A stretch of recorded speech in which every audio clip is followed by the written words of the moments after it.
Okay, so P15.5, generator effect. Now, if you understood the motor effect, then you understand the generator effect, because it's exactly the same.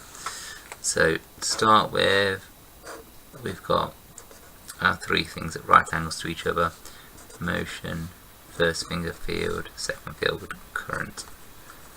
Okay, so in the last one, what we did was we put a current through a magnetic field and created motion. We created a motor. This time what we're going to do is we're going to move a conductor in a magnetic field, and that will create current, and that will generate current. Okay, so same setup as previously. If you've got a wire,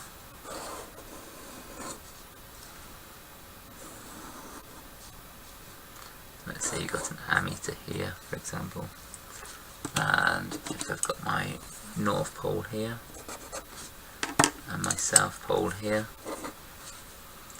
remember field lines, they always flow from north to south. Now let's say that if I pull my wire downwards,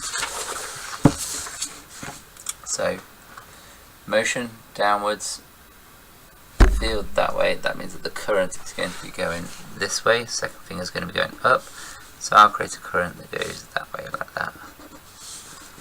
Okay, and if I'd have gone upwards, the current would have gone in the opposite direction. Now there's a simple rule when it comes to this, and that is that the magnetic field has to be moving. Okay, so the other way to think about this is, rather than just doing it with a simple wire, the next way to make it even more powerful, just the same way we made the electromagnet more powerful, is by putting it through a coil.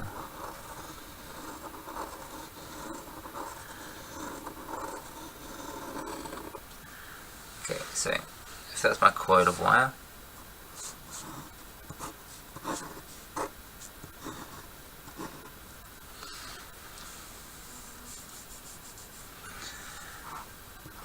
and that's my north and that's my south, and then it goes in here. So my motion is this direction,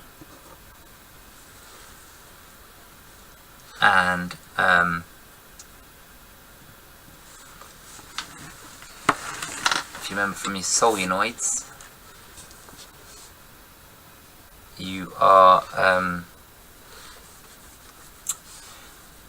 I've got my magnetic field going from north to south like that.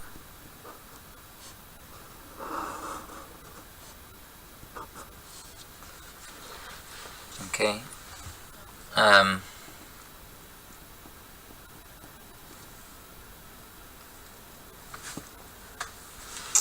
And this is basically how your shaky torch works.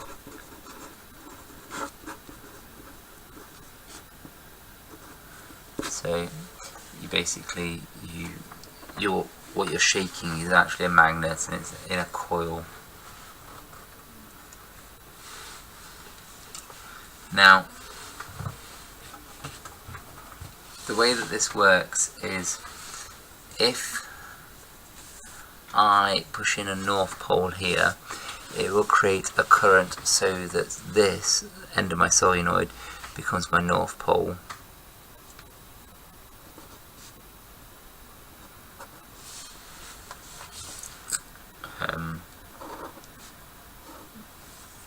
Which means that, if you remember what we said last time, is that, that means that the current must be going down, and that's worked. So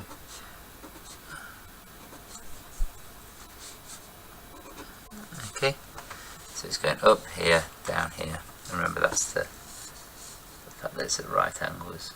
So that's my north pole there.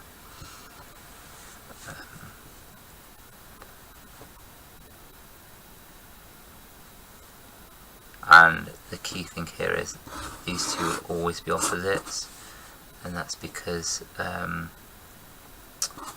current will always oppose the motion that generated it. And that is known as Lenz's law. So if I turn my magnet the other way around, this one would be a south pole. Okay.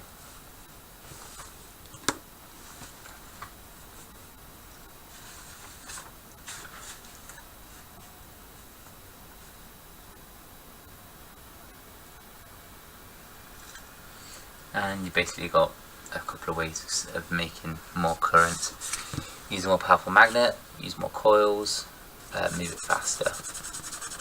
All of those will generate more current.